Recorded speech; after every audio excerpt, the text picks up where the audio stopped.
Hi everyone, and welcome to a new introduction video. My name is Abdi for AsART 3D and Motion Graphics. In this video, I would like to show you my new macro for RailClone PRO, which is called Road-Wizard, and that will allow you to create streets and roads and highways and things like that and tweak them to your needs. Now, before we can use that, you have to go to Gumroad and grab your copy. The link is in the description below. And once you have downloaded the file, you can go to 3ds Max and add a RailClone object to your scene. Go to the editor, switch to macros, and then up here to users macros. Now, if you have a category already, you can just select your category, right click, import macro, and then navigate to the location where you saved the file. Then open that, and after this you're going to see this in your list. If you don't have a category, you have to create one, and you can do that by right clicking in an empty area, add category, name it the way you want it, and after that again right click, import, and import the macro you've purchased. So it will appear as AsART Road-Wizard V01.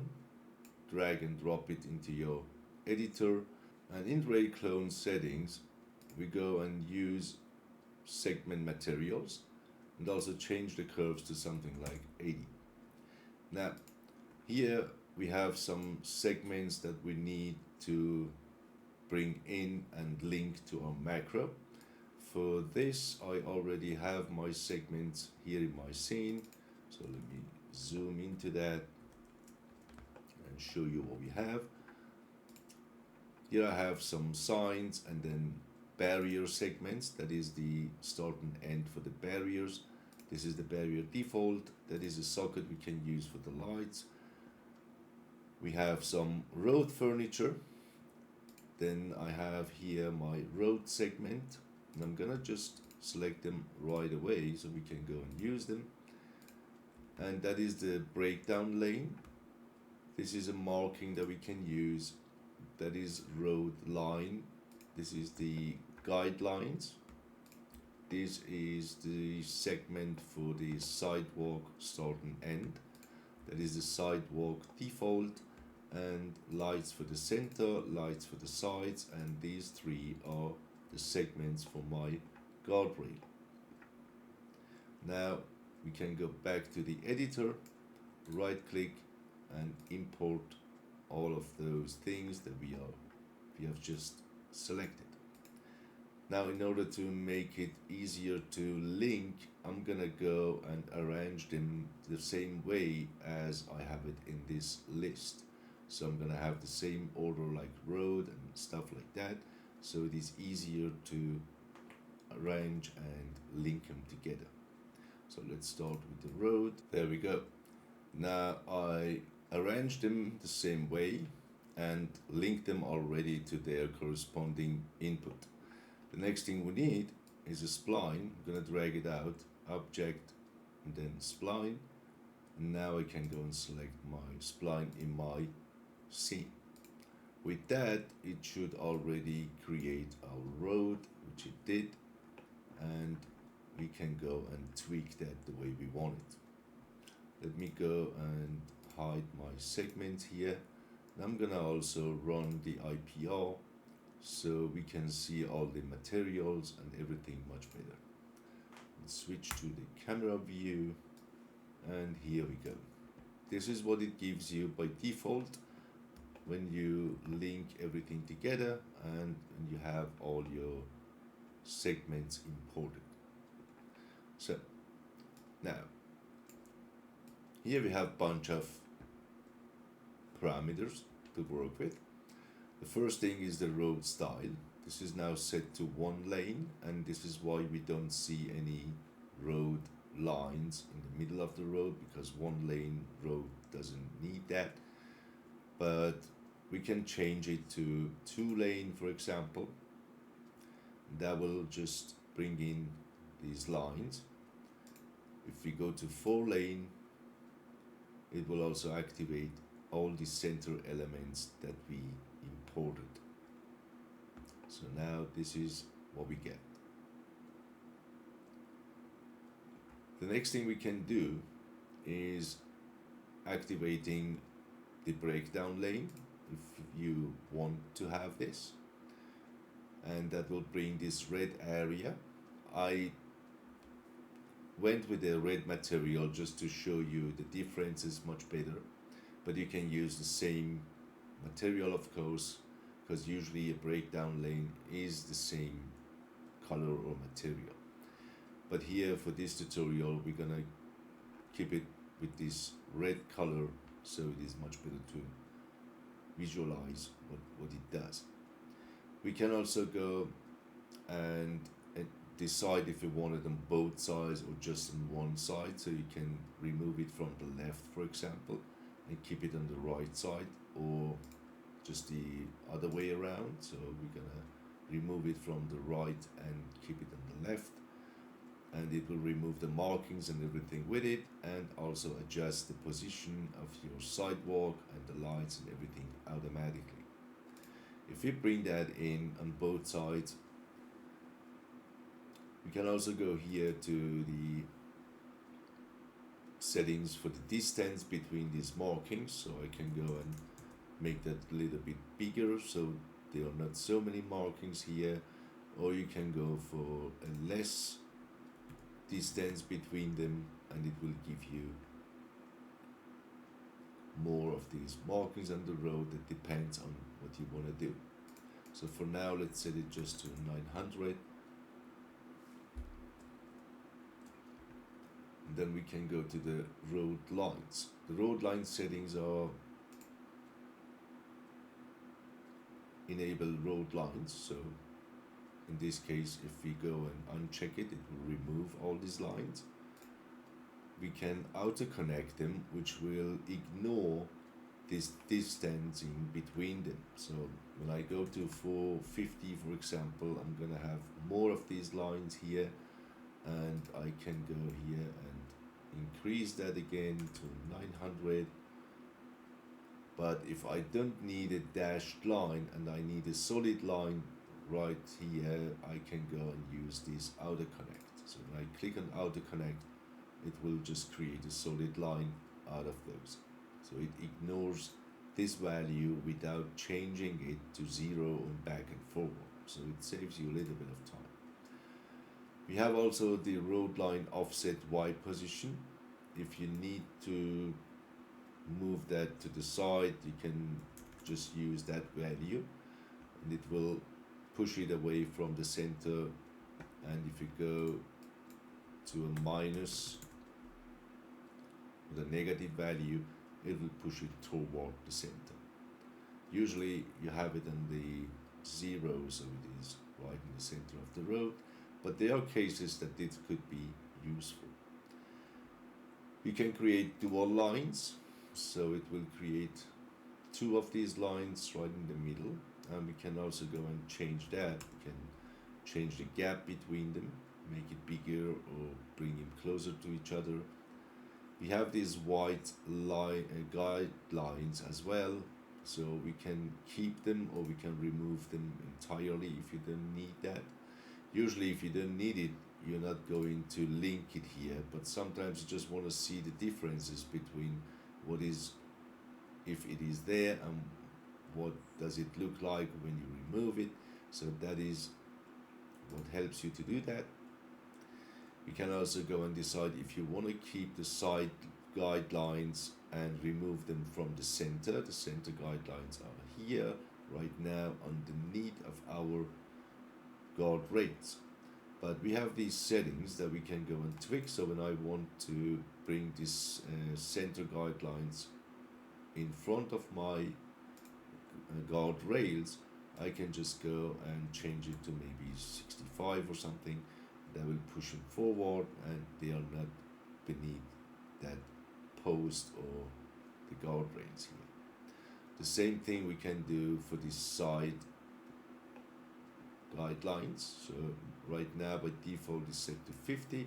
You can bring it back to 0. If you have a breakdown lane, so it will go and separate them nicely from each other. You can also remove the center and keep the side. So if you think you don't need it here in the center, you just keep it on the side here. But for now, I'm gonna bring in both of them.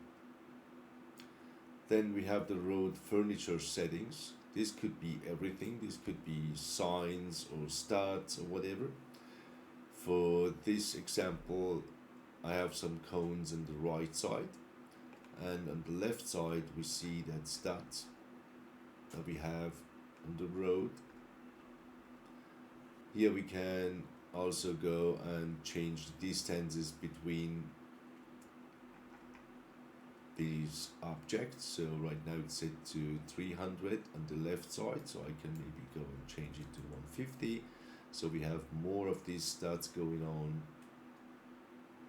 And for this side, I can go and say I don't need them on the right side at all, so we can go and disable them so we don't see them here. And of course, if you want to have the studs on both sides, you have just to go and link the same furniture to the right side as well. So let's go and remove that for now. So we don't have that studs and nothing for now. Here we have the ideal limits, and I'm gonna skip all the ideal limits for now and explain to you at the end what these guys are doing and how we can use them. Sidewalk settings, you can remove them again entirely from our scene if you don't want to have any sidewalks. And if we remove them, all the lights will automatically go down to the ground zero, so you don't have to go and adjust the position of your lights. You can also go and decide on which side you want to have these sidewalks enabled. So if I remove it from the left, for example, that will disappear here, and then only these lights are going down to the zero position. And if I remove it here and bring that back for the left side, that is what we get as our setup. So it is really depending on your project and what you want to do, it allows you to select what you want to have. The sidewalk's position on Z can also get adjusted. So when I go here to -10, for example, it will push them down. Sometimes they are stuff that you have to do some position correction, and that is where you can do that. And we also have the lights that are on our side here. And if you take a look at these lights, that light is sitting on this ramp, which is not usually the thing that happens. And we have to push them inside, and we can do that with the start and end offset on both sides. So when I go here to 150, for example, for the left and for the right side, it will push that behind this ramp, and now it is positioned correctly. For the lights, we have also all different sorts of parameters that we can use. We can disable them entirely so that all the lights are gone. You can decide if you want to keep the side lights or not. So if I remove the side lights, the center lights are the only lights that we're gonna have. We remove that from the side. We can also go and say we don't want it on the left or on the right side, or we want to remove the center light, and so on. So that justifies side lights means that if you're gonna go and take a look here from above, you see that they are exactly on the same line, aligned to each other. So if you go and remove this, that will push them in the x-axis, and they are not exactly the same position, or on exactly the same position of line. So it will break that evenliness, if you want to call it like this, and make it a little bit more real. We have the light spacing, so you can go and change it. If I decrease it, I'm gonna have more lights and less distance between them. And if I increase that, it will give me less lights and bigger distances between my light posts here.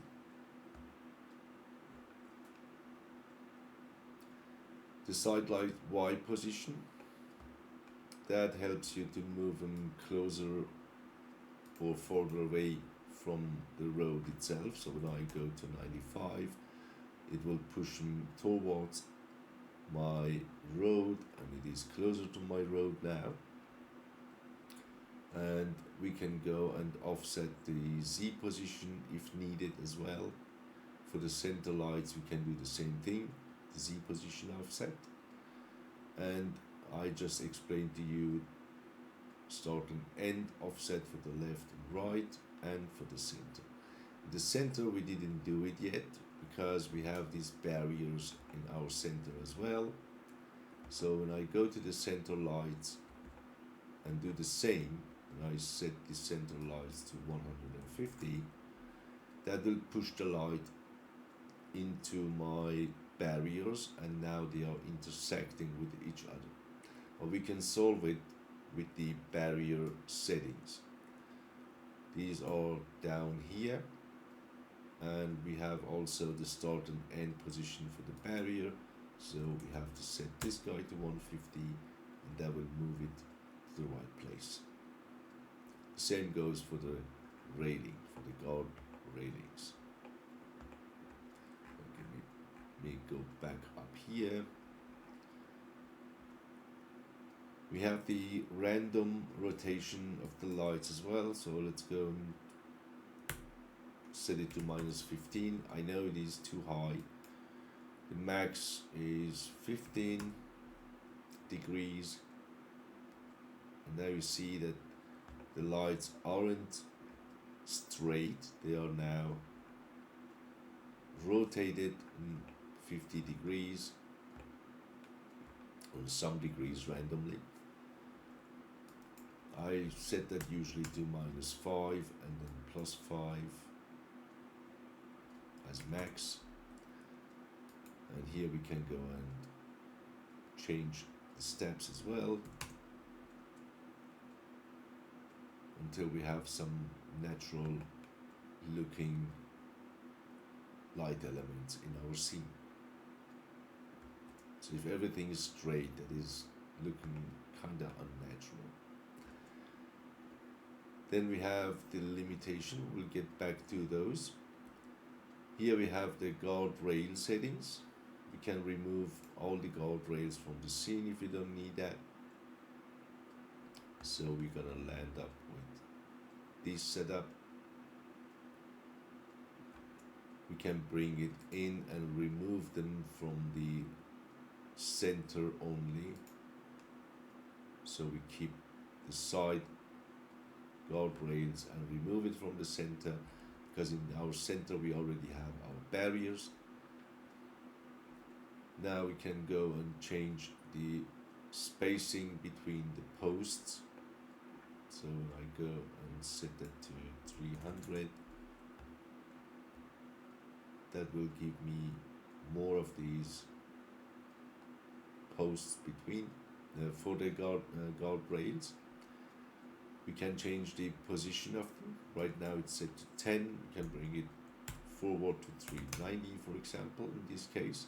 That will land somewhere here, and it separates the breakdown lane and the road totally, so we can use the breakdown lane maybe as a bicycle line or something like that.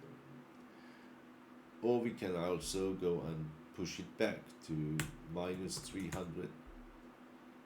So they are here on this side. So if you want to do that, but I usually set them right after the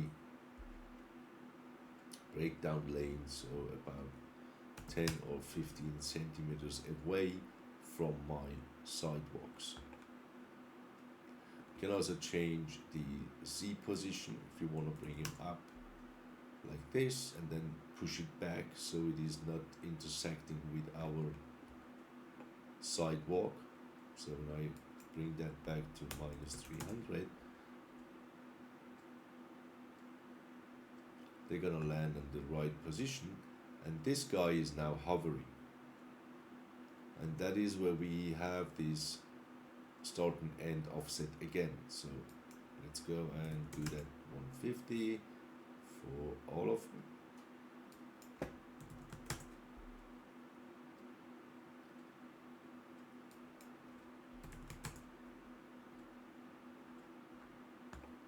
So now it is not hovering over this ramp here, but it starts just on this, at this position. The same for the left side.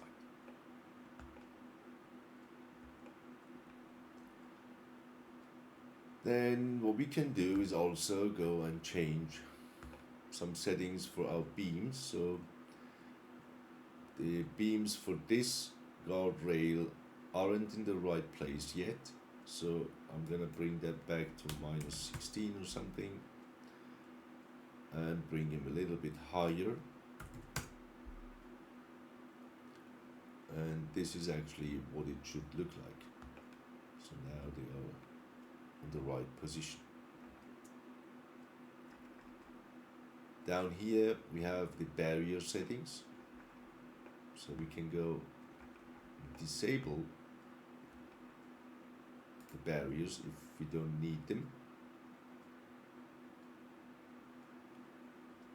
We can go and create a gap between them so that they are not sticking to each other, let's say 30 centimeters. So we have some gaps, which is usually the case if you have barriers like this.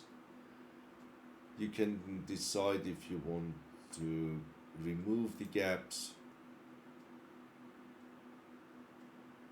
just to see how it looks like when you have it or when you don't have it, so you don't have to change this value again. And that bevel mode, that helps you in some cases if there is an issue with the curve and stuff like that, but most of the time it works well if you set it to none. Now we have all that parameters. These are the essential things that we just talked about, and now I'm going to show you what that limitation can do, or what you can do with the ID limits. Before we can do that, we have to go and change our spline a little bit. So let me go and just solo this, and I'm gonna select the entire thing and set it to 1. So now we have 3 segments here. That is segment 1, segment 2, and segment 3, and all of them, they have ID number 1. I can go and select the mid segment here and set it to ID number 2. So we have 2 segments with ID number 1 and 1 segment with ID number 2. Now let's bring back everything and switch to our camera view and go to Vantage to see how that thing looks like. Now, starting from the top, we can actually go to the furniture again, activate it. That will show me the studs and these cones, and they are now distributed all along the path. But when we go and activate limit by ID for the left side and set it to 1, it will remove it from the center area, because that area was now set to ID number 2, and the start segment of the spline and the end segment of the spline, they are set to ID number 1, and this is why we see them here. We can change it, so when I change this to number 2, it will remove it from the front and the end segments and just show me that in this center area where I want it to be. We can do the same thing here with the right side as well. So when I go here and activate this, it will remove all the cones from the center and keeps them on the ID number 1. Now I can switch to ID number 2, and now they're gonna appear right in the center and not on these two.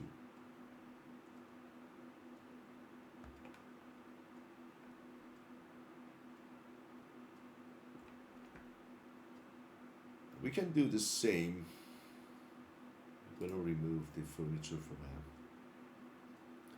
Can do the same thing for the sidewalks as well. So when I activate that for the sidewalks now, that will remove them from the center area. And I'm gonna do the same for the left and for the right side as well. But having this removed and keeping that railing, that does not make any sense actually. If you wanted to have it like this, you can keep it, but you also have the possibility to go down here to the guardrail settings and activate it for the guardrails as well. So I'm gonna activate it for all of my guardrail segments, so left, right, and the center. Oh, sorry, we don't need the center, for the left and right side. And as you see, it will go and start it from here and remove it from the center. Because sometimes you have a road section that should be free to turn to the left or to the right or whatever, or there is something else here that shouldn't have any guard railings in front of it. And the same is true for the lights. So when I go to the light limitation, we can activate the limitation for the left and right side, and now we have a free area. We can attach stuff to this. We can also go and remove the lights here for the center